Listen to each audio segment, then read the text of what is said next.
Hello again, everybody. It's Harry Boxer. I'm the technical trader. My site is the TradeOutLoud.com. We have a trading room. There it is, where hundreds of people are in there talking about ideas, trades, individual stocks. You can message each other.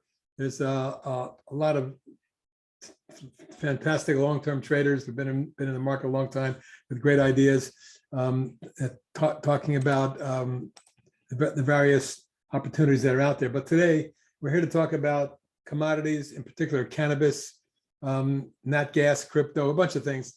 So let's get started. But I did want to let you know that the TechTrader.com is offering a free 2-week trial.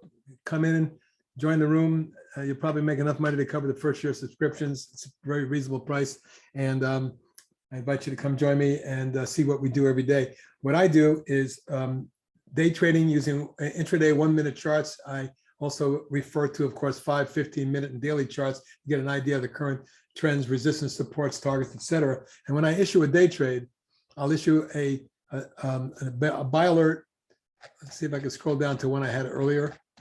It looks a little bit like this. There you go. I put down a day trade alert on UVXY if it went over 2450, which it did not. But you'll get targets and stops and everything on them, and you'll see where they. And I said, wait for the indices to crack and for this to take out 2550 with energy. It did not do so. That was not a initiated trade. Buyer mirror was. I put the targets in here. And this is the kind of stuff you see all day. You will constantly see me scrolling through my charts and updating the 1-minute intraday charts on the buyer mirror, for example, was a day trade that we put on earlier today. And it popped and continued all day. It was a nice day trade for the tech traders. A few other ones we had was Grom, which literally exploded, and we went in right after it went vertical. Right before it actually went vertical when it started to run. VYGR was another one that after it popped and pulled back, we put a trade on this morning. And that did very well for us from about 335 to about 410. And that's just an example of the kind of trades you get. But today, I want to talk about the commodity world. I find that intraday commodity trading is fantastic, but I almost never swing commodities. I feel like they're so volatile intraday and overnight with various changes. For example, as the prior presenter talked about, you're involved with it. I told all my people that this stock is now in a massive 1, 2, 3, 4, 5th wave up. It had pulled down and then spiked again. And I told them at the top of the channel right there to be very alert to the possibilities of a reversal. Today was a monster high volume negative reversal. And what I normally do is look for a bounce on the first, maybe low to mid 80s, short that stock for a move down into the mid 60s. I think it's extremely overdone. Obviously, the April low on this one was 18.75, and it got to almost 100 today, 99.97. So when you see those kind of moves, you and I know that the prior person cautioned about shorting this, but I can tell you right now that if you short with the proper stops, even intraday, you could do very well. This stock was broken over under 87. It got down to 76. It was 11 points right there.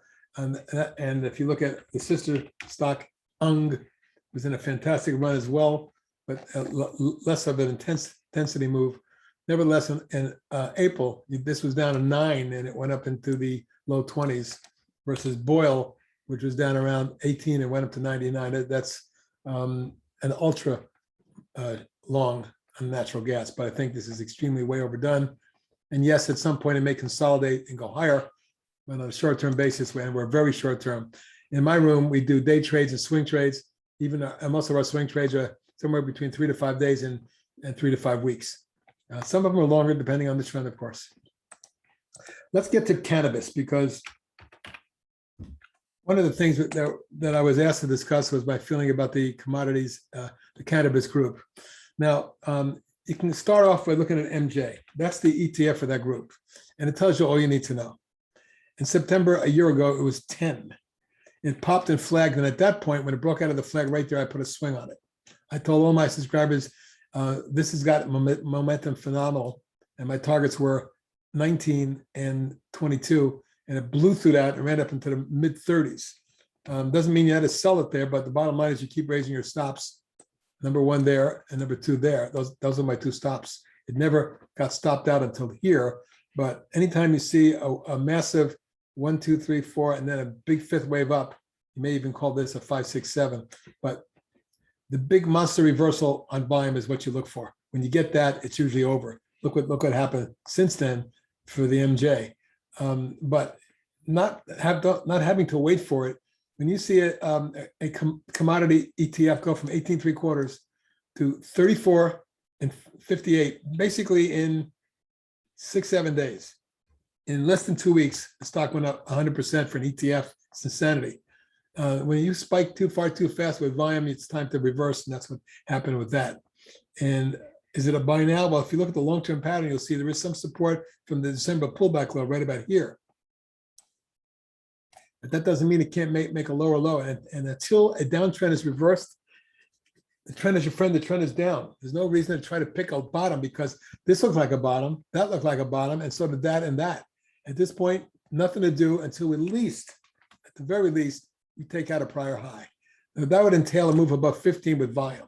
Then I'm looking for a move across there, and that's the real key for me, because the declining 50-day moving average, once you take that out and then pull back, that's the ideal point.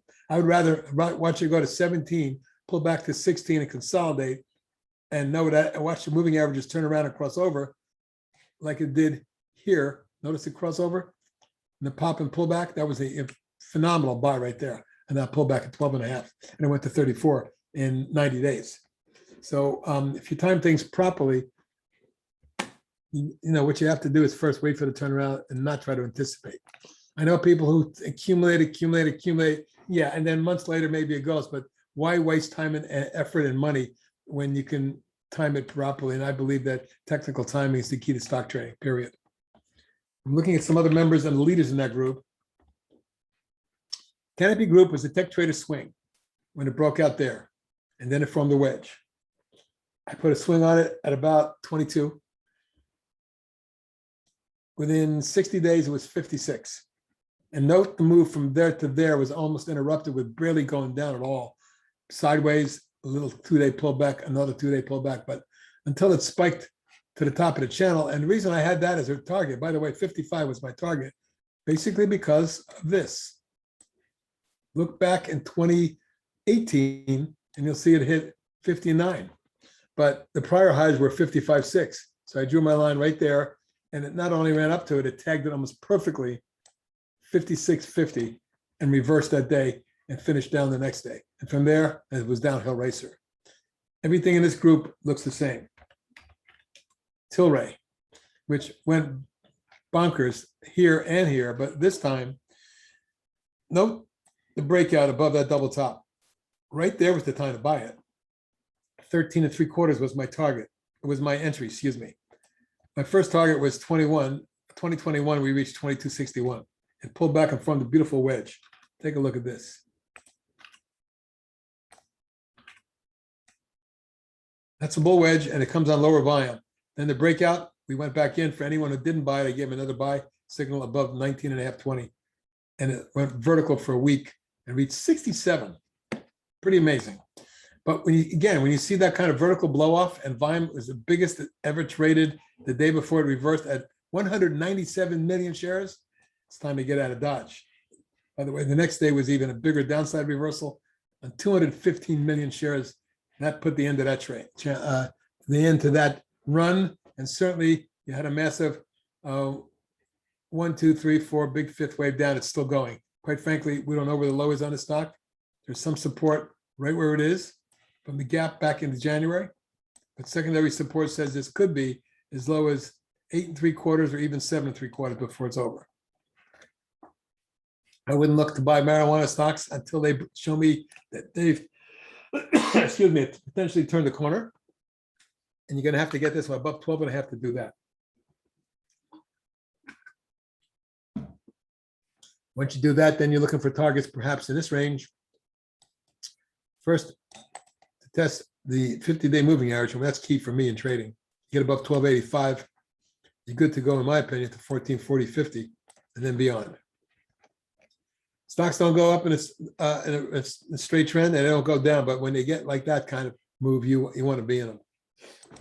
Looking at some others in that group, and cheaper ones are ACB, Aurora Cannabis, which had a phenomenal move. This is, by the way, a reverse split and also a merger.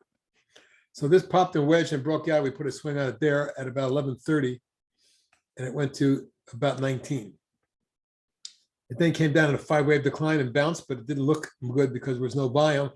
And at this point, this too, along with CGC and Tilray, all belong in the maybe category. But this is the one that I'm looking at that's actually taken out of declining topside. Not with a lot of volume, but this volume off the low here was promising, and now it's above the 50, better than I can say for some of the others in that group. So watch this over 770, because then you're looking at 8 3/4, 9.5, and 10 3/4. Some other members, CRON is same thing. You had a massive 1, 2, 3, 4, 5 spike up, blow up 1583, then a massive downside reversal, 25 million shares, which saw that go 1, 2, 3 down, and a drop from nearly 16 to 5 and change. Now the long-term support is in the 485 to 510 zone right here. There's a possibility, although it's at the bottom of what it looks like a parallel channel, you might have a little bit more downside at some point. It takes this baby even as far, I'm not assuming it's coming down to that 4-5 zone, but it could very well occur. That's a quick look at the marijuana group, and I would say don't touch it with a 10-foot pole. Seriously, folks. Lots of other stocks in that group. But these are the 4 or 5 stocks that are main stocks in the group that trade the most volume and have the best, I think, potential for movements once they do make a move. And that's marijuana. And I showed you natural gas as well. There's obviously the crypto stocks, which are almost like a commodity. Obviously, when you look at Bitcoin and Ethereum, and you look at some of the related ETFs or trust forms, the Grayscale Bitcoin Trust has had a massive move this week. And I told my traders when it broke out of this falling wedge, that breakaway gap was a pop, and then the engulfing reversal bar off the moving averages was a good indication it's going higher. Today's high, just in 3 days, 36 to 46 in 3 days. And so you did get a late pullback. Bitcoin's come back nicely. I think it was up to 54,000 today from 29, where it got down to in, I think it was June or July. ETHE was even stronger today. And look at the way this stock is held up. It had much less of a drop, and now it's coming back up, and it's not that far from the double tops in the 40-42 zone. Terrific long-term chart. This is basically a 1, 2, 3, 4, and this is 1, 2 of 5. Wave 3, 4, and 5 can ensue and get up to 60. That's my target if we get crazy with Bitcoin and Lithium. There's obviously many other plays. And within this group, the stocks that I like to trade the most are MARA.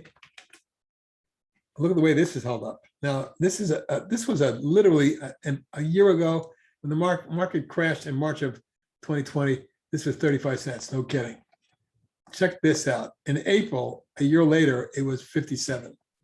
That's nearly 20-fold or an 18, 19-fold increase in that stock. Well, it broke here and was in a downtrend, but it reversed. There is a reversal bar leaving a tail with a breakaway gap that triggered me to give a swing trade on it. It went from 22 to 45 and doubled. We got into a resistance zone and backed off in a 5-wave decline. Look at the breakout the last couple of days, telling me that Bitcoin may be in play here. Well, it certainly is in play. But how far can it go? At least back up. I think the highs were in the 60, 62,000, something like that. So that's, if that occurs, this may very well get back into the mid to high 50s. But your first target is a retest of 44.5 3/4, and then we'll see if we can get through that. Notice the volume building and unbalanced volume is moving well. This looks like some of the better ones, as opposed to Riot, which I'm not that high on, and you can see why. Compare this to that.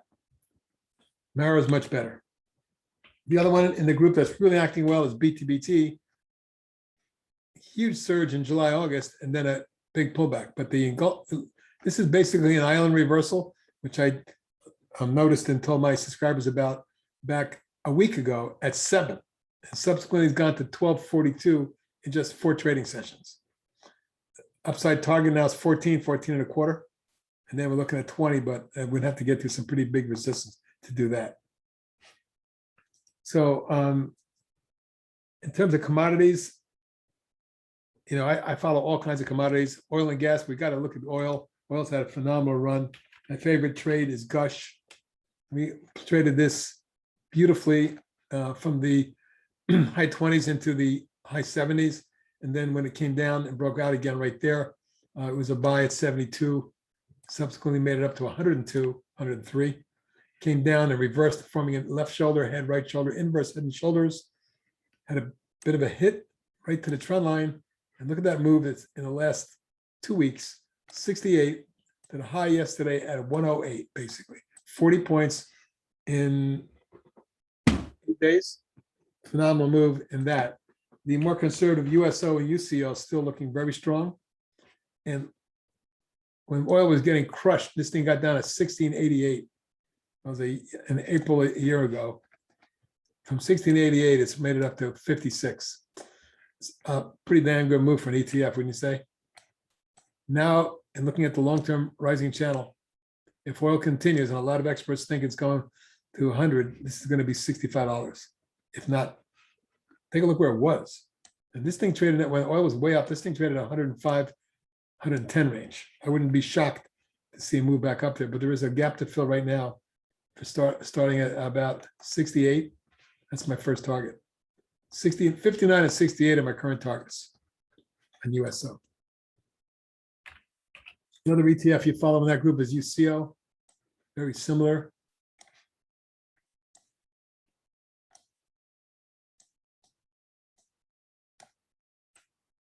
Here's your long-term rising channel. Isn't it amazing how these parallel channels exist in almost every chart? Just follow them. They're valid. Key resistance there. Double, triple top broken and retested and then moved up.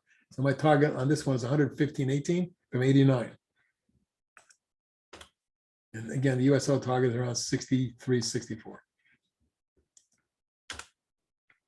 I didn't even calculate Gush yet, but I can tell you that it could be monstrous if it does. And look where it came from, by the way. Yeah, this is a reverse split. You can see these lines down here. So a lot of these ETFs, especially Direxion, they tend to reverse split their ETFs often.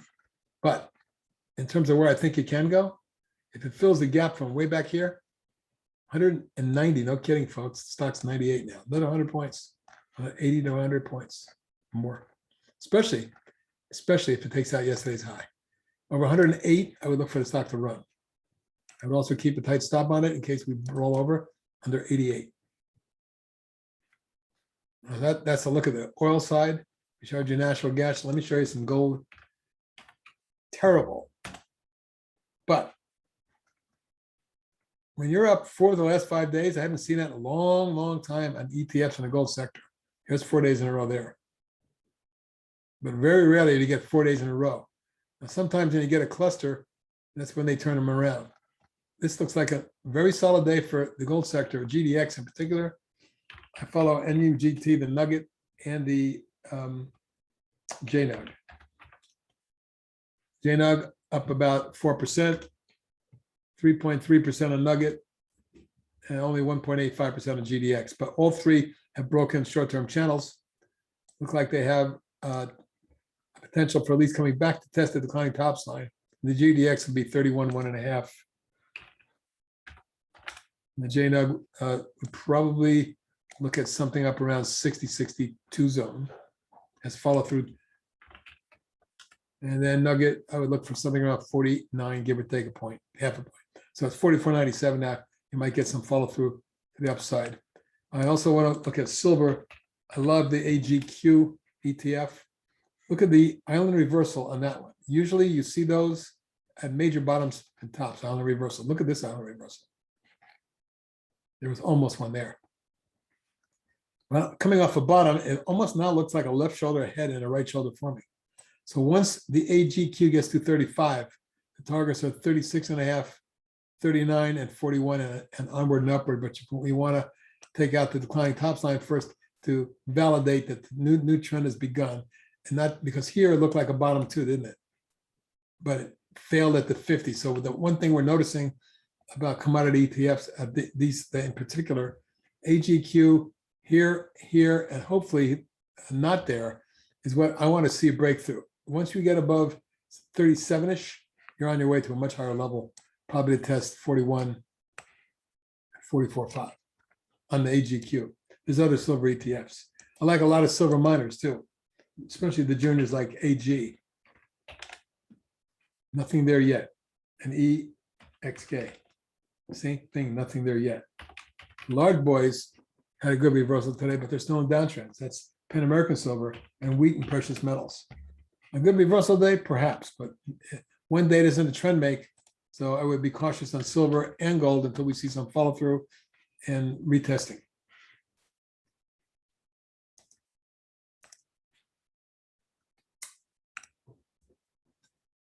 Now, there's, the commodity sector is extremely volatile.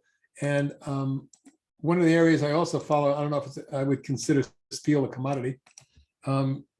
Infrastructure plays US Steel and CLF are very, very, very vulnerable here. I want to point this out to everybody who thinks steel's in a great mode. Yeah, this had a great run. CLF went from a spike low of 263 March 19th at 20 to as high as 26 and change, a 12, 13 fold increase. But see the breakdown here?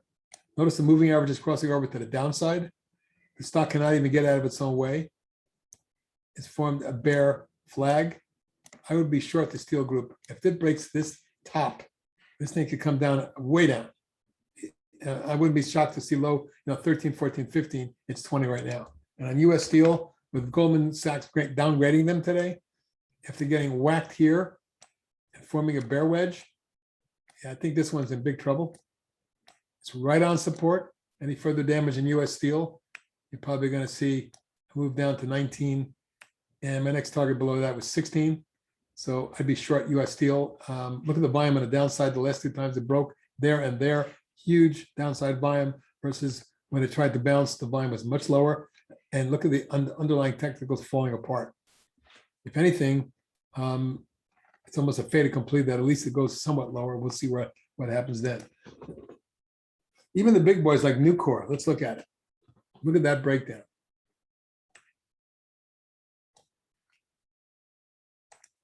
The stock cracks and forms a rising pattern like that, that would be a bear flag, my friends.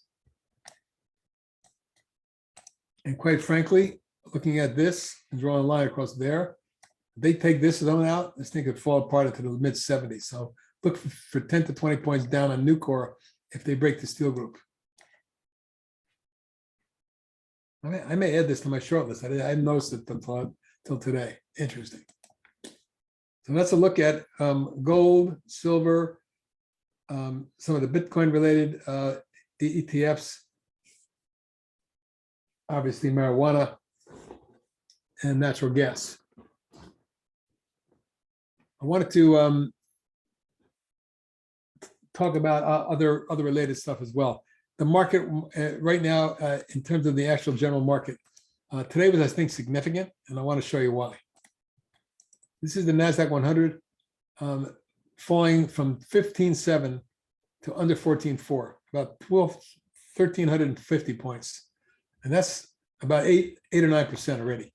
And it did it in what I consider a 1, 2, 3, 4, 5, wave 1, 2, and this is wave 3 and maybe 4. Now, in a bull market, you get 3 corrective waves and then we move back up again.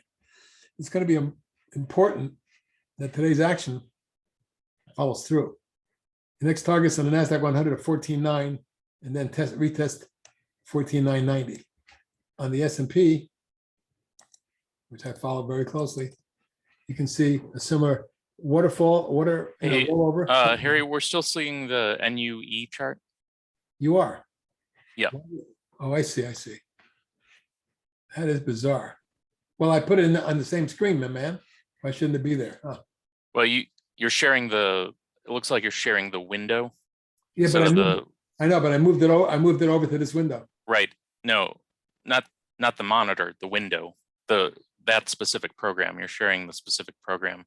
So you can put anything on top of it and it'll still be sharing that program. You can you see this now? No, it's still sharing the same thing. Interesting. Okay, You can share the monitor, got it. Okay. and then you can move stuff over to that Well, that's what I monitor. did. I moved it over to this monitor. Yeah, but it's sharing that program, not the monitor. Okay. Anyway, so I could do it. I can do it a different way. Yeah, you'll need to stop okay, yeah. Yeah. So what I was referring to was a 1, 2, 3 wave decline on the S&P 500, and most declines are 5 waves unless they're corrective within a bull market. If that's the case here, this could be a low. But if we don't come out of this, if tomorrow's a big down day, let's just look at this. This might turn out to be nothing but a big bear wedge in wave 4. 1, 2, 3, and this could be wave 4. So it either turns around and runs up, and we blow back out to 44.20, 44.65 range for starters, which is where secondary resistance is right there. That's why I draw these lines across resistance, folks. Anything across here is your resistance. So until the S&P takes out 43.86.88, I'm not going to be excited. And even then, with the declining tops line, you have 4,400 as big resistance. I know some people looking to short 4,400. And why? Because that's your declining tops line in wave 4. That means wave 5 could take it down to 42.50 or worse. 42, yeah, 42, 40, 50 is my key support zone right now. And that's also a prior low. So if we get a 5th wave down there, it might be a real good buying opportunity. That's your S&P 500. NASDAQ, similar. And 1, 2, 3, 4, 5, wave 1, 2, and 3. And what's bounced in here on the NASDAQ 100, you see the down channel I drew in. It's approximate, but there you go. We have a big wedge forming, or it's a V bottom with a right-handed extension, and today was a late breakout, maybe. Unless we got a follow through that takes out 14,920. And even then, you could come all the way back up to the declining top line and lateral price resistance at about 15,040 and still be in a bear phase. Until that's taken out, the direction is still in doubt. Now, today was a good close for the market in particular. At the end of the day, look where the NASDAQ closed and where the S&P closed. At the highs for the day going away after being down sharply in the morning and a breakaway gap to the downside. Now, what formed intraday, that's why I was optimistic about a rally. I told my people this is a V bottom of the platform. And as long as 43.08 holds here, and again here, that's what led to the late rally. When they couldn't break them down and they started popping them, the shorts started covering. And quite frankly, it's a 1, 2, 3, 4, and the 5th wave is underway. We may get up to 43.85, 4,400 tomorrow. We'll see what futures look like overnight. And particularly if they raise the debt limit or, take care of that problem in Washington, which is definitely in doubt. And so, David, that was a look at what I wanted to do today for the commodity sector. And I thought which covered natural gas, marijuana, crypto, steel group. If there's any other questions out there, I'd like to get questions from people in reference to any other commodity area or anything. The other thing I wanted to talk about was infrastructure plays. In addition to the steel group, which I showed you, U.S. Steel in trouble. And also the construction group. They've been in a sideways consolidating pattern. GVA was a swing of mine that hasn't really worked well because it continued to move sideways. Looked like a breakout right there, didn't it? That's where I put it on. It subsequently didn't work. It's continued to consolidate. Now, they say the bigger the consolidation, the bigger the move. That's possible. But if it's a topping pattern and it rolls over and takes out 37.5, you need to stop it.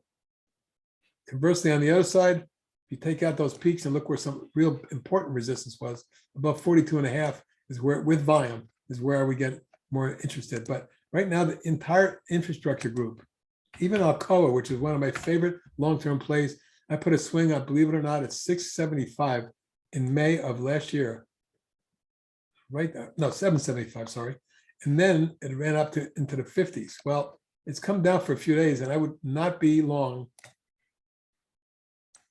if the stock failed to hold the 42.5, 44.5 zone. You can stop half there and half there, but the bottom line is I had a long run. from 5 to 52, more than, about 10-fold, 11-fold increase.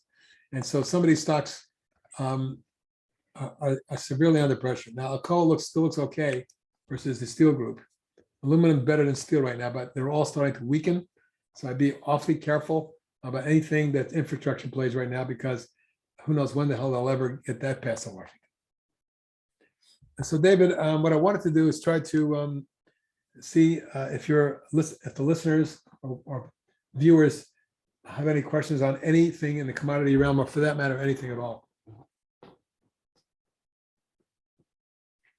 Are you able to see the chat? No, I'm not. Okay. Where would that be? Yeah, if you move your cursor around, you should see the Zoom menu somewhere. It might be at the top of the screen or the bottom of the screen. Oh yeah, chat. There's nine questions. Yeah. Okay, good. Cotton and nat gas have not covered. Well, cotton, I don't even know the symbol for it, because I never follow cotton, but I'd be glad to give an opinion, Carl, if you want to give me a symbol. And there's my buddy Mark in Queens. Let me take a look at copper. That's a good one. I was so high on copper for a year. But take a look at this. When FCX broke through, I put it 12 3/4 of 13, and that zone is where I put it on in August of 2020. It subsequently went into the mid 40s. But that, my friends, is a topping pattern, and it looks like almost a left shoulder, head, right shoulder type complex. I would be awfully careful with FCX. Look, I know all about inflation, but the charts are telling me under 30, bye-bye. Your risk is 25.5, so be careful. SCCO, Southern Copper, same kind of pattern. These have beautiful runs, but look at the topping pattern, the breakdown, the failure to get back above the declining top sign right there. And now, if you look at SCCO, for example, you'll see it's near the lowest level it's been since back in November of last year, almost a year. So yeah, there's some support there, but it's still vulnerable to 49. That's my take. I would avoid copper until I start to see a trend change, which means SCCO has got to take out 59.5. And this one's got to take out, in my opinion, 34 and change to get going again. And that's a look at copper. I found a cotton ETF at BAL. There you go. Or ETN, I guess, really. That's an amazing chart.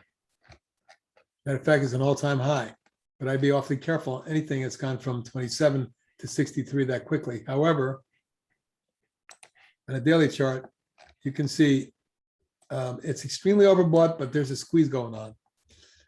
And so who knows how far they can run this, particularly when it's at new all-time highs above the prior high.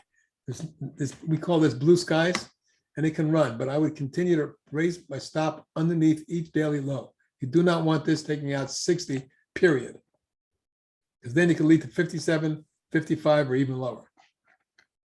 It's probably due for at least a pullback consolidation, something like you got it here or there. So I'd be careful with cotton.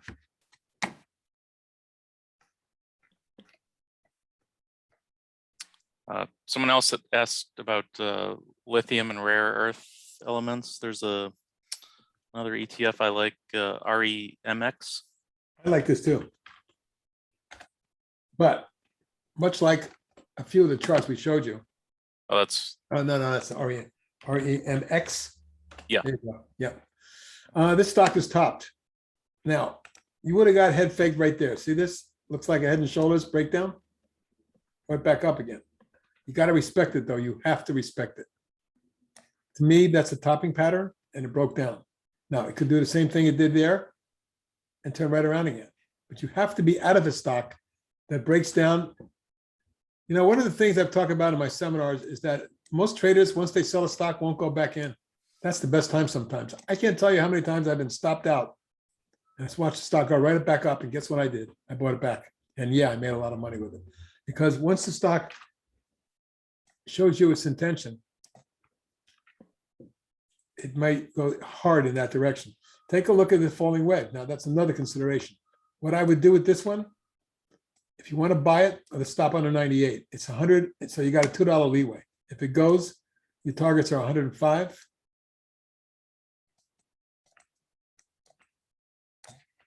107 and 112. That would be a 50% Fibonacci retracement right about there, maybe even more. Let's call it right there. So that's what I would look for if it's going to get the pop. If it gets a pop with low volume, exit. If it's strong volume, stay with it. But your resistance and targets are 112 and 109, 112 zone. When you add a falling wedge to support level, you got to be careful because this too here. And that's the thing about commodities. They always overshoot. It's amazing to me. So that broke down, came right back up. But notice how many months and weeks it took for this to develop a big enough base to launch another move. Basically, it went sideways in that range for almost 90 days. That's my take.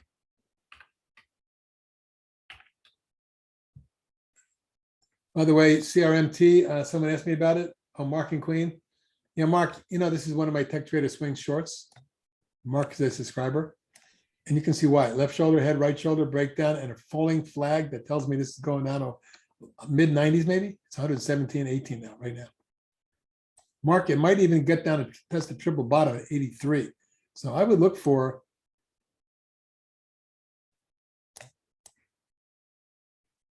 I would say 100, 101, and then 93.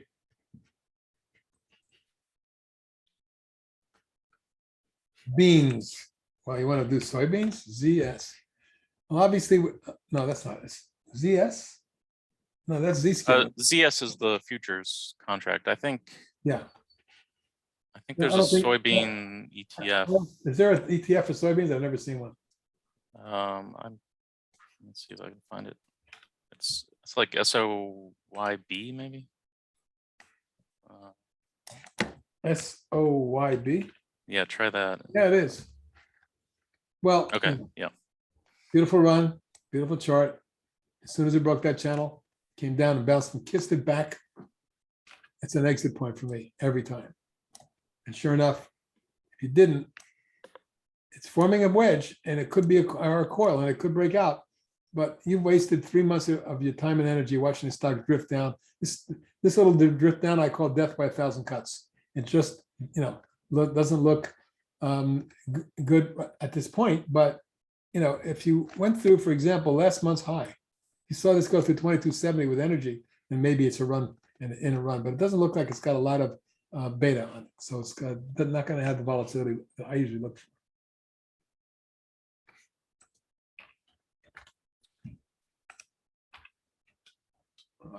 Someone asked about coffee too.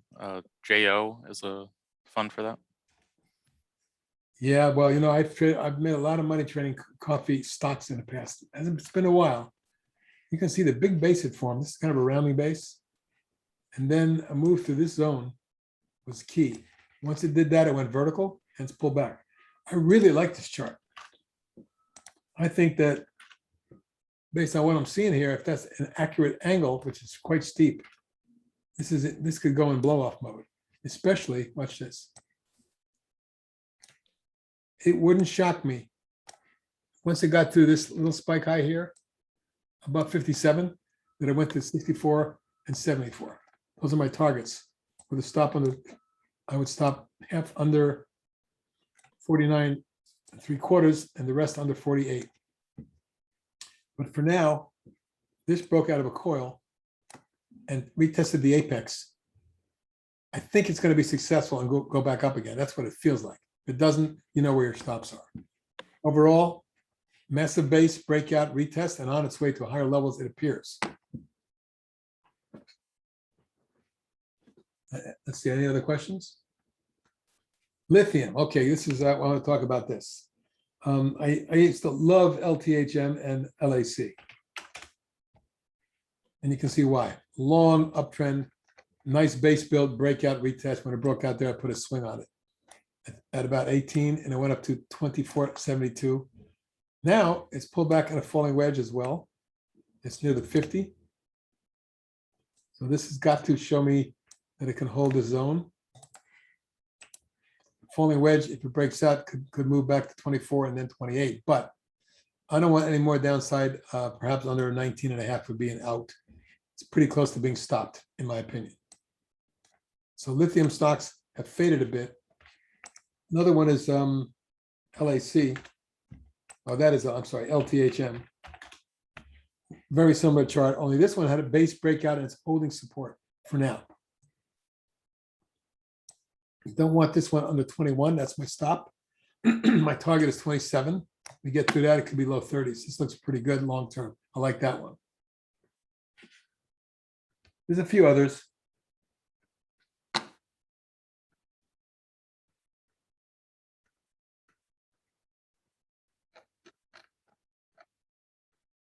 Are there any other questions?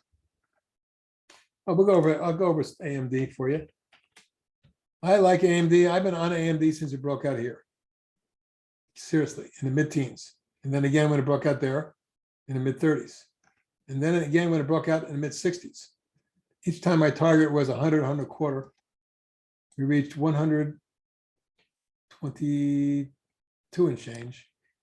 And now we're in a coil. That's a bullish falling wedge or coil. 1, 2, 3, 4, 5 waves down. You can see that it was held for 2 weeks, almost 3 weeks now. The 99.5, 100 range. Today's low, 99.81. If it gets above 108.5, I go long with targets at 114 and 122 for starters. But measure move tells me this could be 135. CVS, don't like this chart.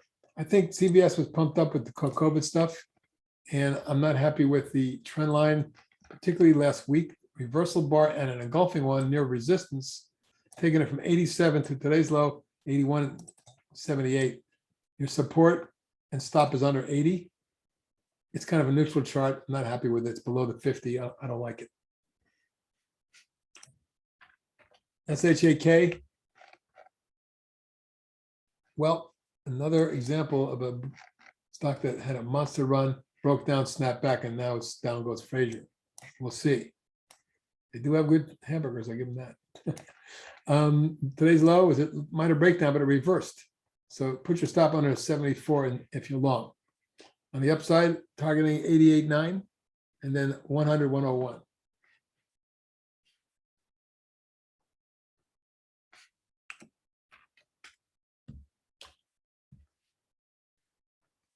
Don't see any new questions.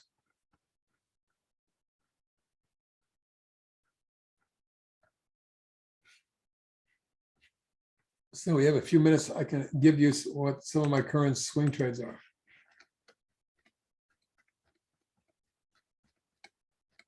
You're still talking in my room. On the short side, if you're interested in the short swings, let me give you this. CRMT, we talked about a moment ago, that was Mark in Queens. That's the tech trader swing short. Another one is FIVE. I gave it that short after it came down and bounced in front of the bear flag. It's dropped from 196 to 162.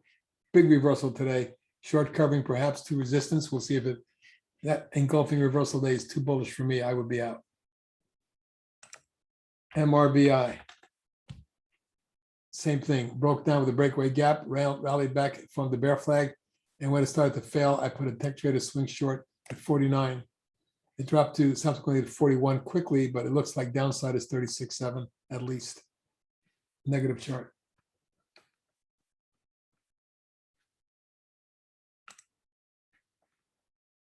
I have other shorts from earlier in the year. Let me give you those.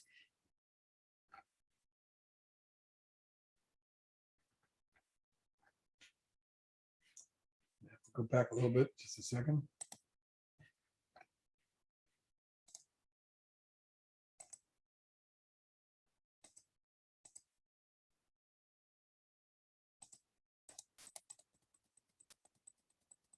Those are my current shorts, but I do want to tell you that the other stocks I favor on the downside. INGN is a tech trader swing. When it broke down and bounced, I said short the stock. 63 down to 42, and the stock still looks lower. My targets are 38 and 35, just for starters. ANVS is a tech trader swing. When it broke down and formed the bear flag, we went short at 40. It's down to 25, folks, and it looks like it could be 20. Bad chart. And a couple more Garmin. Broke a head and shoulder top. I haven't shorted it yet, but I'm looking at it. I think this can fall apart. Fate is another one. When it came down from the bear flag, you can see how that the trends are in these stocks. No matter how good or bad the market is, there's always shorts and longs. Gravity, when it broke down here and bounced, I put a tech trader swing short at 140 and it dropped to 80, and it still looks terrible. Eventual target 65.60. And GRWG was put out as a swing short. If it came down from the flag, another flag, and yet another mini flag before it dropped. My targets are down at 18 and 14.5. An overstock is a stock that I think at some point is going to get creamed. I shorted it here. We made some money. We shorted it there, made some money, and now it looks like it's holding up pretty well. But if it cracks, the stock will drop quickly into the low 60s. That's a quick look at some of the tech trader shorts. On the long side, I put this out today, folks. I wanted you to take a close look at. XENE has some terrific news. Big breakaway gap on positive drug news. 2 institutional clients of mine called me today saying they are interested in buying. They think that stock is headed much higher. My targets are 39 and 48 at this point. It's 31.84 last. Look at that chart. Another one that we made a lot of money on is Perion. And I'm talking about here. When it broke out at 3 3/4, I was long right there. It made it up to my target at 9. Came down, broke out again. We put it out again here at about 9. It went up to high 20s. And then now it looks like it's ready to go. So I just put it on again yesterday. Targeting 22 and 27. Oh, another lithium stock that I didn't cover was SLI. Let's take a look at this. On this pullback and reversal today, it looks like this one may be interesting. Look at that engulfing reversal bar. Keep an eye on it with a stop under today's low. It's also close to the trend line right there. Target 9 and 11.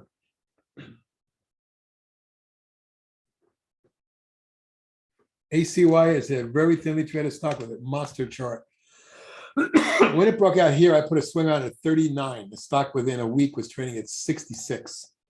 Now the V bottom, or should I say the pullback falling wedge right to the trend line and the 21-day moving average, with a spike up today of 868. Your targets are obviously 66. You get through that, you're looking at 85.90.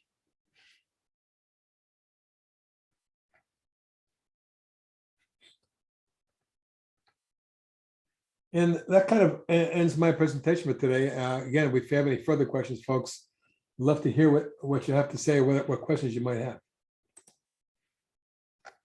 Anybody else with a question here, David? Doesn't look like it. ABBV, did you already talk about that one? ABBV, AbbVie? Yeah. Well, folks, as much as I like this company, that is not a good looking chart. Let me show you something. Double bottom, 1, 2, 3, 4, 5 waves up. It got smashed. And now, if that's the best the bulls can do with this stock, this is in trouble.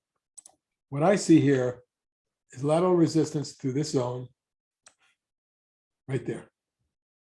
Unless it can show me you can get above 111.12 and it starts to roll over, you might very well have that be a bear flag and an excellent short. The first target is 101. Below that, it just starts to really fall away. Probably closer to 93. So 101 and 93 are my short targets. I don't see any other. Oh, there it is. ABV, IRNT. Yeah, this is another stock. Why would you want to touch this stock with a 10-foot pole? When it was running, even I said that's a wedge and it could explode. Well, it went from 19.5 to 47. I kid you not, in 3 days. Then it got whacked and the stop was right there. So why would you hold it underneath 28? It got crushed to 12. Maybe if it ran above that level, I wouldn't touch it with a 10-foot pole until I see 15, 20, 25 taken out with volume. And even then, 16.25 is going to be moving average resistance. That's a broken stock. Broken stocks take a long time. How are solar stocks? All you got to do is watch First Solar to know. It broke out here. I put a swing on it. It ran for 4 days and got killed. Something is wrong in this group, and it constantly reminds me of how volatile this group is. The one I do like, and of all, SPWR just made a strong accretive acquisition. Wall Street loves it. It popped and pulled back, and look at this reversal bar today. First, it drops down to 21.70 and then reverses over 24, finishes up 96 cents. Nice reversal engulfing bar. But I'm going to really need this one to show me that it can get across 25 and a half. Above 25 and a half, it's on its way to 30.31. Until then, I can't give you much more of this. The solar group doesn't look good. If you look at Run, that's another leader in the group. It looks terrible. SEDG does not look great. It looks better than the others, but the whole group, look, there's no reason to be in a group that isn't going anywhere. AEP in a utility, correct? American Electric Power. Again, 2 years ago, going sideways would drive me nuts.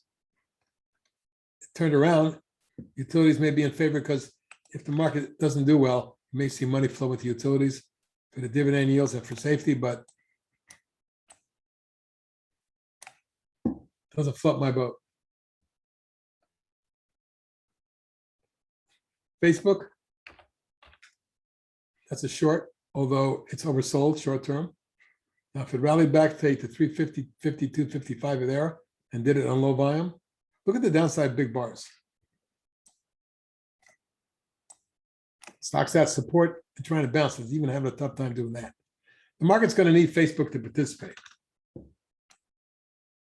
It's not a good chart. It broke support. Doesn't mean it can't recover, but in the short term, it's vulnerable.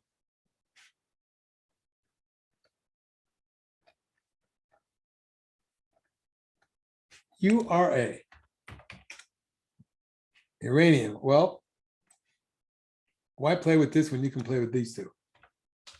The biggest player in that group is Cameco. Cameco's a stop under 19 and a half. It's a buy under over 23. It targets at 26 and 29 if that occurs. I don't like a breakdown and then this pattern. This pattern bothers me. It looks like a bear wedge or bear flag here. So only if it gets back above 23, 3.25 would I be interested. And right now it's vulnerable. You got to stop under 19 and a half. It'll break price and moving average support. That's not a good look. Energy fuels is another similar pattern. It broke out, head faked everybody, and came down. Right now, on support. Any further damage? This could be back to 4.5, 4.25. Now, it doesn't mean it can't hold it right there, form a wedge and break out. If that happens, you're looking at 8.5 and 11.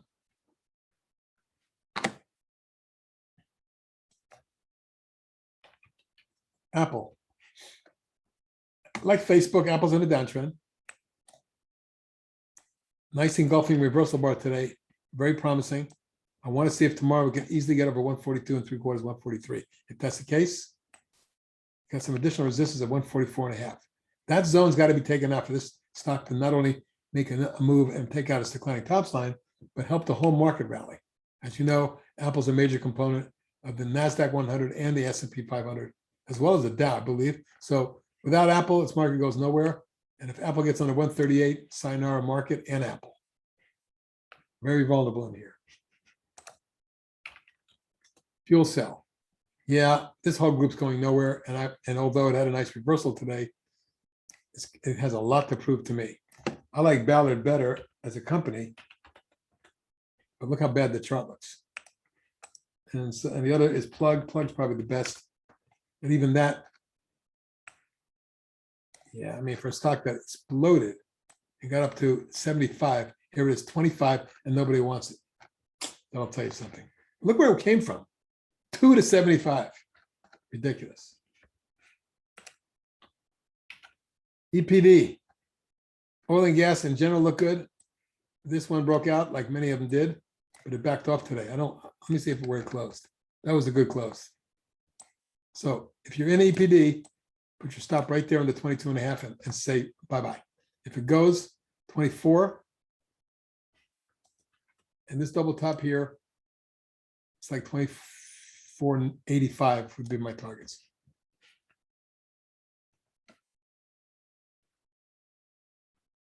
I think that covers every question that was given to me. Well, David, I'm going to call it good for today.